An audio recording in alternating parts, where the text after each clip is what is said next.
Assalamualaikum warahmatullahi wabarakatuh. Perkenalkan, nama saya Muhammad Fadlil Adim dari kelas MTI. Di sini saya akan mempresentasikan hasil dari review paper yang sudah saya buat, yang berjudul Perbandingan Eksponensial Smoothing dan Neural Jaringan dalam Memprediksi Seri Waktu, yang ditulis oleh Juan David Velasquez Henao, Christian Omeldo, Bruno Perez, Carlos Jaime Franco Cardona. Pendahuluan. Rangkaian waktu merupakan fokus utama dalam analisis data, terutama dalam konteks prediksi. Peneliti membandingkan dua metode, yaitu exponential smoothing dan jaringan saraf radional basic function. Metode tersebut digunakan untuk menilai keefisiensian keduanya dalam mengantisipasi tren dan pola dalam series waktu. Identifikasi masalah. Terdapat 4 identifikasi masalah. Yang pertama, terdapat keanekaragaman metode prediksi deret waktu, sehingga diperlukannya pemahaman terkait metode yang efektif dan relevan sesuai konteks tertentu yang digunakan. 2. Masih terdapat ketidakpastian dan tidak adanya konsistensi dalam menerapkan konsensus di komunitas ilmiah mengenai superioritas suatu metodologi tertentu. 3. Pentingnya untuk memahami dan membandingkan keakuratan metode prediksi yang berbeda guna mengambil keputusan operasional yang strategis. 4. Metode jaringan saraf radional basic function atau RPFNN menjadi fokus utama karena kemampuannya dalam menangani hubungan secara kompleks. Tujuan penelitian dibagi menjadi 2. Yang pertama, memberikan kontribusi pada bidang keilmuan dengan membandingkan kemampuan prediksi model eksponensial smoothing, jaringan saraf radional basic function, dan komunikasi non-linear dari prediksi yang diperoleh dari penelitian sebelumnya. Yang kedua, memberikan informasi yang bermanfaat bagi praktisi dan peneliti untuk memiliki metode prediksi yang paling sesuai dengan kebutuhan penelitian. Metode yang digunakan, ada 3 metode. Yang pertama, exponential smoothing. Yang kedua, jaringan saraf radial basic function. Yang ketiga, komunikasi prediksi menggunakan prediksi jaringan saraf multilayer, perseptron, dan menggunakan model ES dan RPFNN. Time processing. Yang pertama, prediksi deret waktu asli. Dilakukan pada deret waktu asli tanpa transformasi. Yang kedua, prediksi deret waktu yang telah diolah. Dilakukan pada deret waktu yang telah diolah untuk menghilangkan tren dan siklus musiman sesuai dengan rekomendasi. Dataset dibagi menjadi 2 sampel. Yang pertama, digunakan sebagai fitting model. Yang kedua, sebagai sampel terakhir digunakan hanya untuk tujuan prediksi yang terdiri dari atas 12 observasi. Hasil dari penelitian. Yang pertama, prediksi ES. Prediksi ES hanya dilakukan pada prediksi deret waktu asli karena metodologi tersebut secara eksplisit mengimplementasikan tren dan siklus musiman dataset. Prediksi RPFNN disesuaikan dengan dataset tanpa direferensiasi.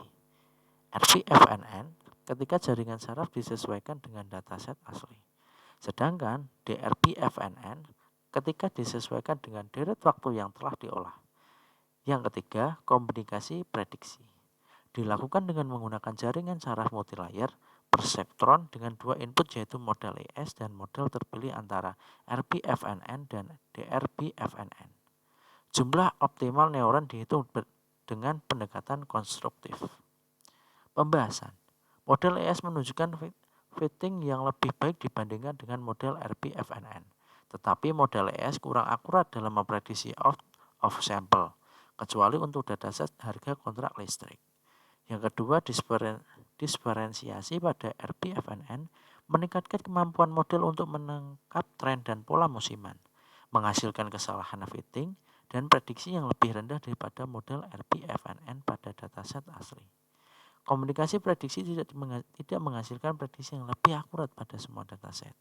Hal tersebut menunjukkan bahwa tidak adanya informasi yang saling melengkapi antara prediksi dan sebagai hasilnya.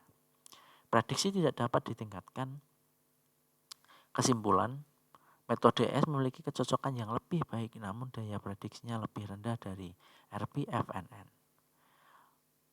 Penghilangan tren dan musiman memungkinkan RPFNN untuk cocok dan memprediksi dengan lebih akurat daripada RPFNN dengan dataset asli. Tidak ada bukti adanya perlengkapan informasi dalam prediksi, sehingga metodologi pengembangan prediksi tidak mampu memprediksi dengan lebih akurat dengan metodologi RPFNN dan ES. Kritik. Perlu mempertimbangkan variabilitas dan parameter model seperti tingkat smoothness pada ES dan jumlah neuron tersembunyi pada RPFNN. Adanya penjelasan lebih lanjut tentang pilihan parameter dapat memberikan wawasan tambahan terhadap hasil penelitian.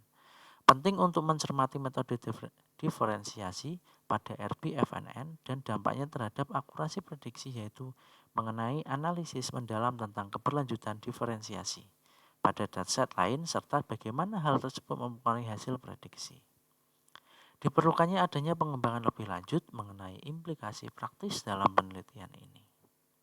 Saran, penelitian selanjutnya yaitu meliputi perbandingan dengan metode tradisional lainnya, serta memberikan analisis perbandingan secara lebih mendalam sehingga metode yang digunakan dapat memberikan gambaran secara lebih komprehensif tentang efektivitas model yang diterapkan. Selanjutnya saya akan menjelaskan hasil eksperimen yang sudah saya buat, yaitu eksperimen ini menggunakan dataset dari website Kaggle yang berisi tentang dataset populasi udara di Jakarta pada tahun 2021 dan 2021. Dalam eksperimen ini saya memilih PM10 sebagai indikator utama. PM10 adalah merupakan partikel udara yang berukuran lebih kecil dari 10 mikrometer yang menjadi polusi di udara Jakarta. Setelah melakukan preprocessing data, selanjutnya saya memilah data menjadi 4 periode waktu, yaitu XT untuk 2021, X1 untuk 2020, X2 untuk 2019, X3 untuk 2018. Dataset diolah menggunakan cross validation dengan K-float 10 dan XT menjadi label. Hasil dari neural network seperti ini, input ada 4, hidden layer-nya ada 4 juga, output-nya ada 1. Berdasarkan hasil pengujian yang telah dilakukan, diperoleh nilai RSME atau root mean square error yaitu 11,840. Grafik analisis modelnya seperti ini. Nah, dari kesimpulan, berdasarkan eksperimen yang dilakukan dapat disimpulkan bahwa nilai RMSE-nya sebesar 11,840 yang menunjukkan bahwa seberapa besar deviasi atau kesalahan antara nilai aktual dan prediksi dalam skala yang sama dengan parameter PM10. Semakin rendah nilai RMSE, semakin baik performa model karena menunjukkan bahwa prediksi model mendekati nilai aktual yang lebih baik, sehingga nilai RMSE mungkin dianggap lebih tinggi dan menunjukkan performa prediksi yang kurang baik. Kritik dan saran dari eksperimen dilakukan disarankan untuk selanjutnya dapat menggunakan tool dan model yang berbeda, sehingga dapat memaksimalkan nilai prediksi dan menghasilkan performa model yang baik. Selain itu juga dapat membandingkan antara performa model yang paling sesuai untuk memprediksi kualitas udara dalam rentan waktu tertentu. Mungkin sekian, kurang lebihnya mohon maaf. Cukup mungkin itu yang dapat saya sampaikan. Terima kasih. Wassalamualaikum warahmatullahi wabarakatuh.